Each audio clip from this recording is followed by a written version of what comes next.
Christian, para começar, eu queria que você fizesse uma apresentação, se apresentasse para o público que está assistindo. Ah, beleza. Eu sou Christian Macedo Lins, eu trabalho com a CEA Luzes e Lendas há 6 anos, é uma companhia especializada em teatro de sombras aqui em São Paulo. O fundador é o Walter Valverde e a CEA Luzes e Lendas sou eu, Walter Valverde e Lourenço Amaral Júnior. Nós temos um trabalho com, talvez nós sejamos assim, uma das poucas companhias em São Paulo que escolheu trabalhar especificamente com o teatro de sombras como linguagem. Nós não trabalhamos com outras linguagens, somente com teatro de sombras. Quando entram outras linguagens no teatro de animação, são somente para complementar a mensagem que a gente está querendo passar já com a sombra. E eu queria que você começasse falando um pouco da origem do teatro de sombra, né? O teatro de sombras, ele tem várias prováveis origens. A que é mais aceita, ela é chinesa, depois eu posso mostrar para vocês uma representação dela. Ela é chinesa, de um imperador chamado Wu Ti. Esse imperador tinha muitas dançarinas no seu reino, era um imperador muito querido no seu tempo, e certa feita ele se apaixonou por uma das dançarinas e se casou. Só que ela ficou doente e morreu. Então as pessoas da corte ficaram muito sensibilizadas, porque ele ficou muito deprimido, não comia, não queria mais fazer nada.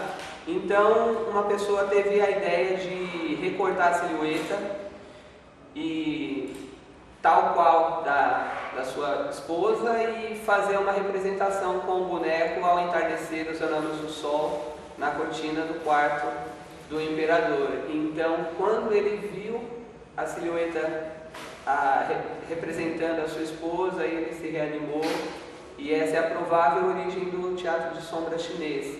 Na Turquia também eles têm uma outra história que explica a origem do teatro de sombra chinês, que é de Karagoz e Hassifá, que eram escravos à pedreira do governante local, e eles chacoteavam esse governante o tempo todo, fazendo piadas e tal. E esse governante ficou muito aborrecido e mandou decapitar os dois. E aí a produção dessa pedreira caiu muito. Então ele mandou artistas também fazerem figuras tal qual Karagoz e Hassifá e apresentarem para os trabalhadores da pedreira. E eles voltaram, se animaram novamente com aquelas piadas, voltaram a trabalhar normalmente. Tem também na Índia, que é mais de cunho religioso, também usado com a luz do sol. E... Isso em que época? Olha, da China é o mais antigo. Aí eu não tenho datas assim precisas. Logo após disso, também na França teve com os instrumentos pré-cinema. O teatro de sombras é o principal pré-cinema, que os irmãos Lumière se inspiraram ao ver a Lanterna Mágica, que é uma decorrência, um desdobramento do teatro de sombras, que seria hoje o que a gente pode comparar com o projetor de slides. A Lanterna Mágica, né? Era uma fonte de luz e pequenas imagens eram colocadas, isso era tipo uma mágica, entendeu? Era apresentado como uma mágica. Na Europa os bonecos sempre são decopados, né? A maioria são decopados, não tem cor como os chineses, os turcos, né? E o hindu não tem, são todos decopados. E a grande atração do cabaré Chat Noir, que ficou imortalizado pelas ilustrações do Toulouse-Lautrec, a principal atração desse cabaré era o teatro de sombras, que era tido como uma coisa mágica, assim, super... É a tecnologia da época, né? Isso já no início do século, né? E qual que é a proposta, né? Eu queria que você explicasse para o público qual que é a proposta do teatro de sombras, como que ele funciona, como que é essa técnica, o que ele representa. O teatro de sombras funciona da seguinte maneira: são figuras coloridas ou não. Aqui são figuras que são coloridas, né? Essas figuras são uma história que a gente tem no repertório, que o espetáculo chama Duas e Duas. Eles, apesar da estética mais europeia, eles são mais puxados do tipo de boneco que é feito na China, por ser colorido, né? Apesar que o da China é feito de couro, de burro, raspado. Eu tenho um boneco chinês, depois se vocês quiserem ver. Aí, e O teatro de sombras consiste na incidência de uma fonte de luz, da luz em um objeto, criando a silhueta, a sombra do mesmo projetada numa tela translúcida. O público geralmente fica do outro lado, né? O manipulador fica atrás da tela, na maioria das vezes, podendo não ser também. E aí um objeto tal como esse aqui, né? Ó, aqui esse é um boneco que eu tenho no espetáculo que chama Contos Tradicionais Chineses. Essa é a imperatriz, esposa do imperador Wuti. Quando ela morre tem assim. Então a luz incide no objeto e produz a sombra, né? Na China eles usam mais colado na tela, e o europeu, o brasileiro, tem muitos grupos brasileiros agora fazendo teatro de sombras, argentinos, grupos importantes fazendo, e eu também tenho usado muito essas fontes que tem de luz que são menores, que elas dão mais foco, então proporciona um distanciamento, você podendo fazer movimentos que só o cinema, né? Que poderia ser feito com o cinema, tal qual você de enfoque, close, distanciamento, né? Depois eu mostro por trás tudo melhor. E quais temáticas geralmente são abordadas, né, nessas apresentações? No nosso grupo nós temos várias, né? Nós temos um espetáculo que conta a vida de Santos Dumont, que nós projetamos as sombras em peças do 14 bis, que depois viram o avião em escala, né? Então a asa, que é do 14 bis, que é aqui a gente desdobra e usa ele como telas, né? Então o ator interage com as peças e eu acho que a temática fica muito a cargo do que o artista quer passar, né? Você pode passar qualquer ideia com o teatro de sombras, é como uma expressão artística como outra qualquer, como os bonecos de mão, como os marionetes de fio, mas a sombra tem uma coisa assim meio de você domar a sombra, né? Porque o boneco é material, mas o que o público vê é quase imaterial, né? A sombra não é uma coisa que você tem tanto controle com relação a ela, né? E essa coisa da sombra sempre encantou as pessoas. Você vê quando você assiste Peter Pan, a cena mais legal do Peter Pan, né, no começo, o que promove o encontro do Peter Pan com a Wendy, é ele perder a sombra, ela capturar a sombra dele, depois é costurada no pé. Ali dá pra, eu acho que mostra bem artisticamente assim, o caráter da sombra, que é algo indomável, assim, né? Você não tem um controle total nunca sobre ela. E o público é geralmente infantil? Infantil e, no nosso caso, é para o público infantil e infanto-juvenil. Mas tem muitos grupos fazendo teatro de sombras adulto, muitos grupos mesmo, que tem até na Argentina, tem várias temáticas. O pessoal da Argentina tem uma linha mais adulta, assim, tem grupos aqui também. Mas criança é bom, né? Legal lidar com criança. No meu trabalho é sempre infantil e infanto-juvenil. Estou produzindo um espetáculo novo, mas aí vai usar outras linguagens também, como projeção mapeada, e vai ser adulto, vai se chamar Subterrâneo. Legal. E como que é a técnica, né? Você falou um pouco de domar essa sombra. O que o ator, o que a pessoa precisa ter para domar e fazer essa interpretação da sombra para o público? Contar essa história por meio da sombra? Eu creio que tudo exige o trabalho, né? O preço da arte é o trabalho. Eu acho que o que difere, o que acaba fazendo você conseguir se expressar, é o quanto você, como que eu vou dizer isso? Assim, o quanto você emprega de respeito à pessoa que vai te assistir e a se fazer entender, se a ideia é essa. Se você quer se fazer entender, então você vai trabalhar para que as imagens que você produz, o texto que você diz, a ideia que você quer passar, se faça entender. Se você não quer se fazer entender, que você empregue trabalho também para que a pessoa não entenda de uma maneira equivocada. Eu creio que o trabalho faz, como toda forma de arte, é uma maneira de você se expressar. Se você consegue passar o que você quer, seja no entendimento ou no não entendimento do público com relação à sua obra, você conseguiu fazer o que você... O principal para mim é isso, você comunicar.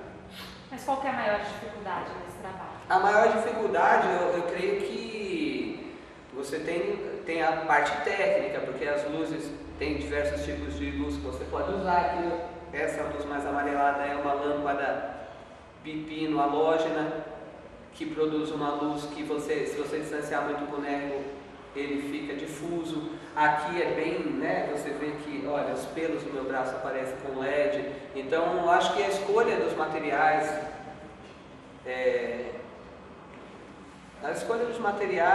e como você emprega esses materiais, porque também só a tecnologia pela tecnologia não vale nada. Então, se você consegue expressar o que você quer dizer, é o ponto de mutação.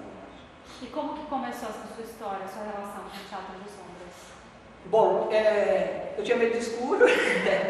Quando faltava força, minha mãe acendia a vela e contava histórias pra gente, não usando teatro de sombras, mas ficou aquela imagem na minha cabeça. Com o tempo eu fiz um curso no Centro de Estudos de Teatro de Animação do Henrique Sitchin, que é da Companhia Trux. Fiz 3 vezes lá o curso e lá eu conheci o Walter Valverde, que a Cia Luzes e Lendas já tem mais de 12 anos. Eu estou com eles há 6. E eu fazendo meu espetáculo, eles montando o Albertinho, eu via eles e falava, meu Deus, que coisa bacana esse lance da sombra. E passou um tempo, algumas pessoas saíram do grupo Luzes e Lendas e eles me convidaram para fazer uma temporada no Sesc Pinheiros. E dali a um mês, em um mês nós ensaiamos o Albertinho e estamos juntos desde então.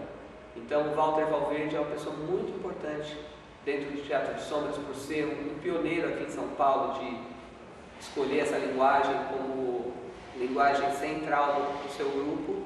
Eu acho que tudo que eu aprendi assim no início, no primeiro contato com o Teatro de Sombras, eu devo ao Walter. E o Teatro de Sombras, ele também implica um trabalho vocal, né? Sim. E a pessoa, como que é esse trabalho vocal? Que geralmente tem que ser feito? Eu não tenho muita dificuldade, assim, porque eu sou uma pessoa bem expansiva, então eu creio que você vai tentar diferenciar as vozes dos bonecos de acordo com a personalidade que você quer dar para o boneco, né? Se você quer que o boneco seja um boneco mais sutil, você vai tal qual o ator, né? Que empresta a sua figura humana, nós emprestamos nossa voz para a figura recortada, né? Então, tal qual. Parece um pouco um processo de dublagem, né? Só que não tem que ter um sincronismo tão apurado, né? Você pode brincar bastante com isso. Na China eles têm música ao vivo, né? Com geralmente é o patriarca da família que faz todas as vozes. Tem muita gente, você vê uma apresentação típica chinesa, você se espanta, porque assim, tem muita gente atrás, mas um só faz todas as vozes. E ele que mexe a cabeça, sempre. Então, geralmente é uma coisa familiar, o patriarca tem um domínio maior sobre o espetáculo. E você também dá workshops, né? Inclusive a gente viu aqui um pouquinho. O que é ensinado nessas aulas? O que as pessoas aprendem? Eu foco mais, assim, essa parte da história do Teatro de Sombras eu acho interessante, mas todo mundo tem acesso hoje. Qualquer pessoa que tem internet, então eu procuro fazer um breve histórico, mas bem breve mesmo, tal qual eu fiz para você aqui, da Turquia, da Índia, Europa e China. E depois a gente já vai para a prática mesmo, que é a confecção dos bonecos, sempre pensando no que o boneco tem que fazer na cena, né? Porque às vezes você não precisa colocar uma vara em cada braço. Vara é o mecanismo que a gente usa para fazer as articulações, para movimentar o boneco, né? Seria isso aqui, essas varinhas, né? Então, por exemplo, esse boneco não precisa de uma vara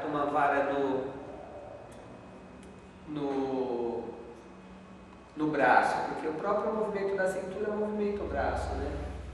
Então, esse boneco ele precisa ir para um lado e para o outro, então ele não poderia ter um controle central aqui. Eu procuro, assim, dar subsídio para que a pessoa consiga pensar o que o boneco tem que fazer antes para depois construir o boneco. Teatro de Sombras não dá para ser feito um kit, você é uma coisa muito simples, né? Fazer um kitzinho e vender. Porque às vezes você quer fazer uma coisa com o boneco e não consegue, porque tecnicamente a pessoa que fez, que construiu, não pensou naquele movimento que você quer.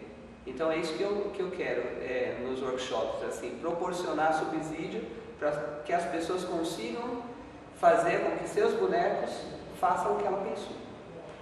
E como está o panorama, né? Você já falou um pouquinho sobre isso, mas só para reforçar, como que está o panorama hoje em dia do teatro de sombras no Brasil? Eu acho que tem em vários, no Sul tem bem forte, inclusive a UDESC tem a matéria Teatro de Sombras no seu curso regular de artes lá, e tem o professor Valmor Nini Beltrame lá, que é o coordenador desse movimento. Então lá é forte, né, em Santa Catarina. No Rio também tem grupos muito bons, né? Tem o grupo 1 do Nadan Guerra, que é um grupo mais voltado à performance, que usa o teatro de sombras. Aqui em São Paulo tem um pessoal muito bom nessa pegada da performance também artística, que é o pessoal do Fiat Membrana Fiat Lux. Nós, com relação ao teatro de bonecos mesmo, o Luzes e Lendas, eu creio que é referência, tanto que a gente já fez bonecos para si, teatro por um triz. As pessoas querem fazer com a linguagem, mas às vezes não vem pedir uma assessoria para que nós façamos os bonecos, né? Então fizemos já eu prestei assessoria junto com o Walter para o grupo Sobrevento, para o espetáculo A Cortina da Babá. O Walter construiu todos os bonecos do Valente Filho da Burra, da Articularte, para o Andersen Sem Palavras, do grupo Caleidoscópio. O Walter produziu todos os bonecos. Eu produzo boneco muito para contadores de história, porque eles gostam muito da mala, né? Então a gente não tem problema nenhum em mostrar como funciona, porque nós queremos mais. Eu creio que quanto mais gente fazendo, eu não vejo ninguém como concorrente, eu vejo como inspiração. Uma pessoa que começa a mexer com a linguagem, ela vem sem vício. Quando ela faz o trabalho dela, eu aprendo com o trabalho dela, porque ela não tem as soluções que eu tenho, ela tem outras. Então eu acho que essa troca é fundamental. E como que é a reação das crianças, né? Criança pira, elas adoram. E eu sempre abro, chamo elas, tanto que eu tenho que fazer manutenção dos bonecos direto. Para fazer essa cena do pescador que eu vou apresentar aqui no festim, eu tive que praticamente refazer todos os bonecos, porque eu deixo mesmo no final do espetáculo as pessoas pegarem os bonecos, irem lá atrás, verem como funciona, falo que é fácil para pôr uma folha de sulfite numa caixa de sapato e recortar uma caixa de sabão em pó e pregar o seu boneco. É uma coisa muito simples, né? Então, o seu trabalho é que vai gerar as peculiaridades, né, as nuances, o quanto você emprega de trabalho, mas a linguagem em si é muito simples. Então, é isso aí.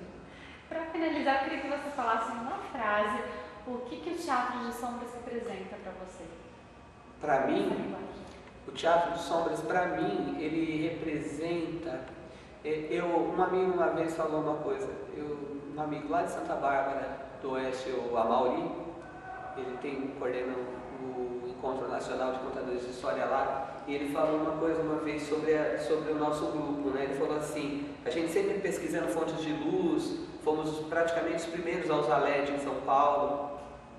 Ele falou assim pra gente: vocês estão fazendo teatro de luz. Então, para mim, o teatro de sombras, eu vou tirar agora a sombra do protagonismo dessa história, e para mim a sombra o teatro de sombras é a minha forma de manipular a luz.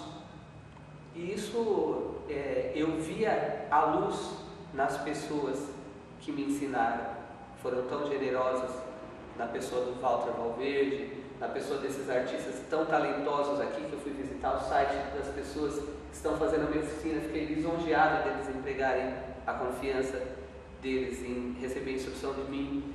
Então eu acho que, para mim, numa frase, o teatro de sombras faz com que eu possa colocar um pouco da minha luz para as pessoas.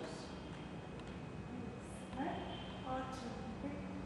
Perfeito. Muito bom. Obrigado. Muito bom. Obrigada. Muito bom. Você pode fazer um pouquinho aí sentado mesmo, tá ligado?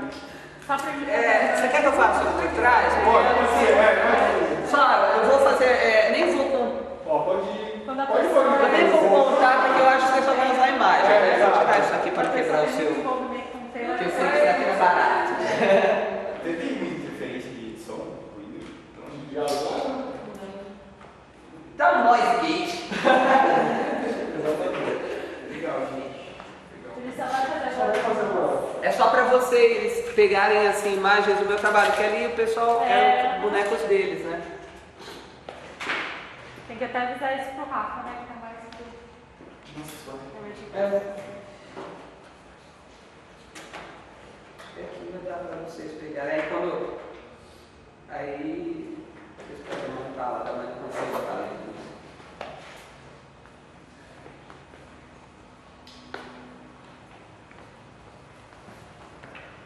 Quando estiver pronto, você fala.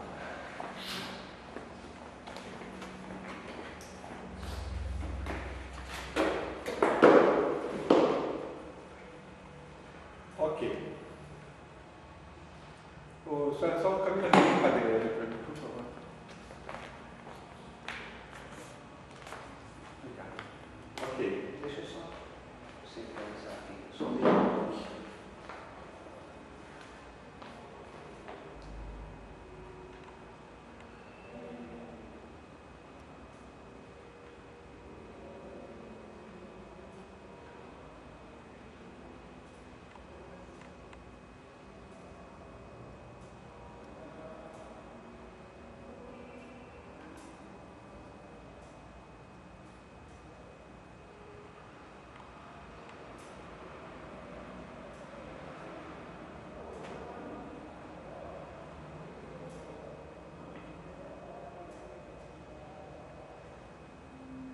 Eu faço assim, como que representando que ela morreu.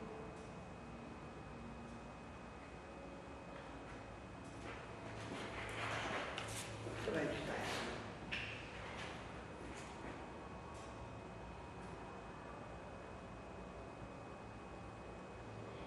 Que triste.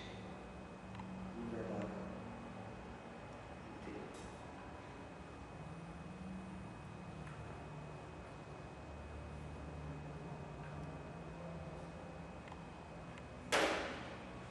E essa é depois que os artistas fazem a figura da Imperatriz Ança.